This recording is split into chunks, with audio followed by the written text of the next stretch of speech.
Today we are going to seek this new Subpod into a garden bed. We're fortunate because we don't have to dig out a garden bed to seat it. It's a new bed and we've got this bed specially for the Subpod. So we've chosen a Subpod because as the compost whisperer, I'd like to trial all different sorts of methods of composting so that I can be a great instructor. Okay, the Subpod is especially good because it takes lots of scraps, a huge family's worth of scraps. As you can see in here, it's a double cell. You can also buy Subpods that are just the single cell for a smaller family.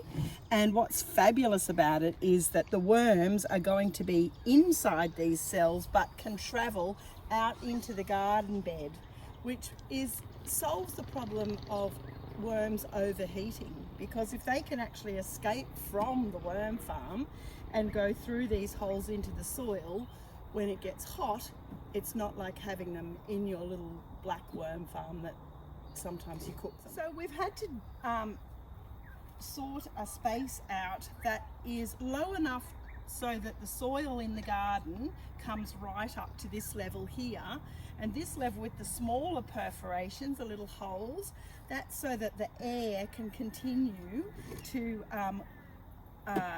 be available for the worms when they're working, and it remains an aerobic composting method rather than an anaerobic where you're releasing nasty gases and bad smells.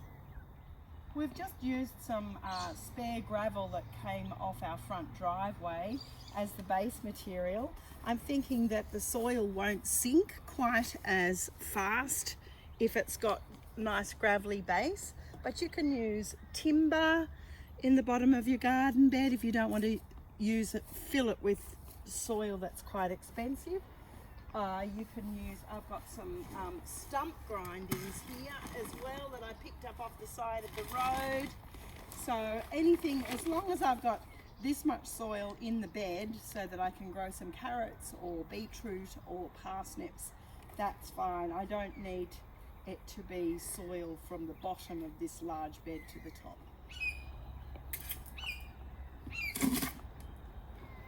Welcome back.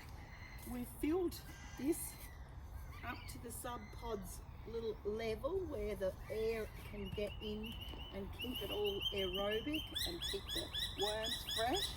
So we're very happy with this garden bed, and we just added lots of compost. Look, you can see the base of a bit of seaweed that was how it was caught onto the rock once, and it's almost ready to plant. And here is our beautiful Subpod that's empty at the moment, and we can see the large holes where the worms are going to go take what they eat and what's in their gut and take it into the garden bed. So I'm really excited because it's going to be basically a self-fertilizing bed, and we're going to go across and collect some worms from one of my big worm bathtubs, and it's been a holding place because when this Subpod came, it came with 2,000 worms. It's 2,000 words, that's a good one. 2,000 worms, and we've just been keeping them in our other worm farm.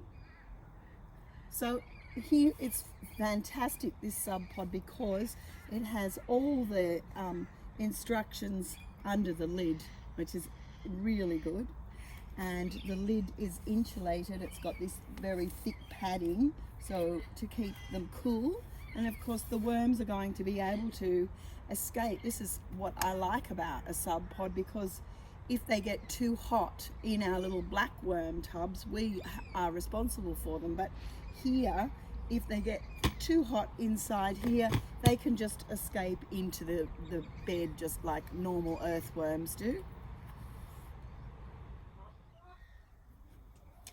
So let's meet what's underneath.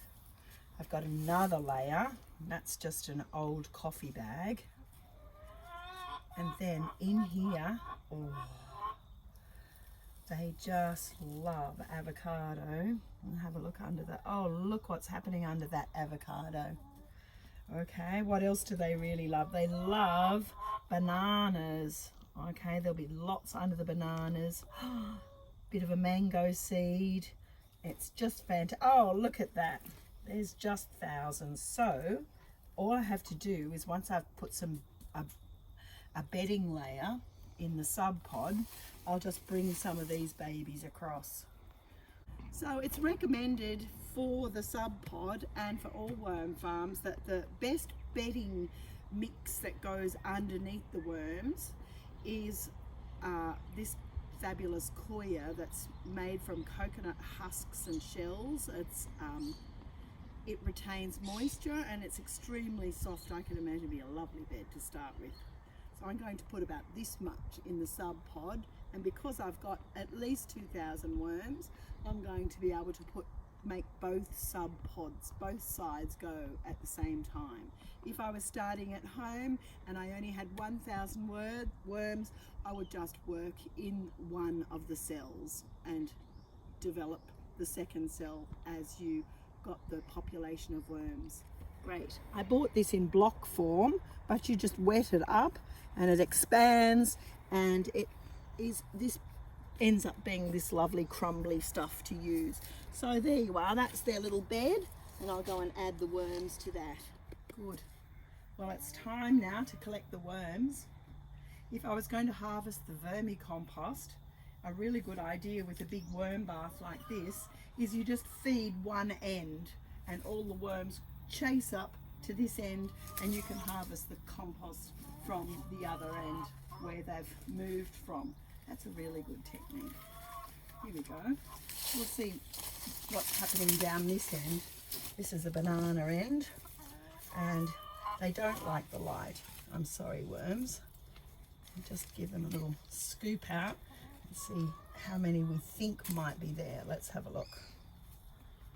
Okay, so this end we haven't fed as much, so there's not quite as many worms in there. I might leave that end, and we'll harvest from this end that we know is extremely fruitful. Here we go. So I just get in there. I don't want to disturb them too much or hurt them. So here we go. Just have a little look in there, and you can see, you guess how many are there, because we're supposed to have 1,000 in each bay. I wish I had my father's counting technique where he used to count the sheep through the race. Here we go. I'd say there's at least 500 there.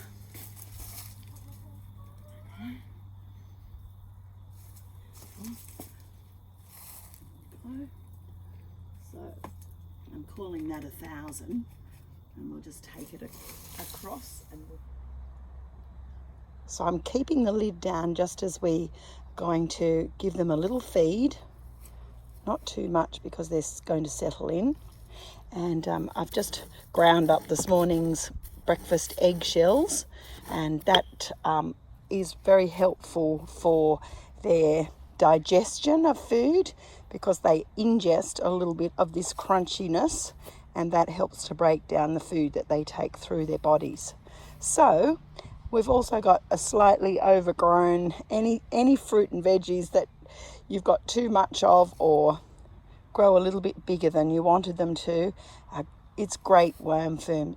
So they're about to have some settling in cucumber, and then I've just soaking a little bit of carbon, bit of paper, and from my paper bin, and got a little bit of hay, straw hay there, and we'll put that on as a bedding layer that covers them before we put the jute mat, which is the insulator. So there's quite a few things to still do. Let's do it.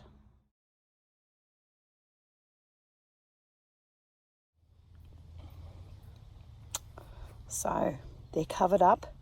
That's part of their bedding mix, and I'm expecting that they're going to eat that because they really like a bit of paper, a bit of fibre. And I'm also just watering the special little jute mats so that they can go in on top. It's important that they're moist. Everything stays moist and cool in the worm farms, whether it's a Subpod or whether it's your little black worm farm. And these little mats on the top, they eat them as well, but they're particularly good to keep the worms from getting too hot or too cold. You can also add your own. You don't have to buy jute mats that actually came with the Subpod, but you can use old woolen jumpers, blankets, towels, anything as long as they have natural fibre and not synthetic. So on top of the waste paper, I've just put a little bit of straw.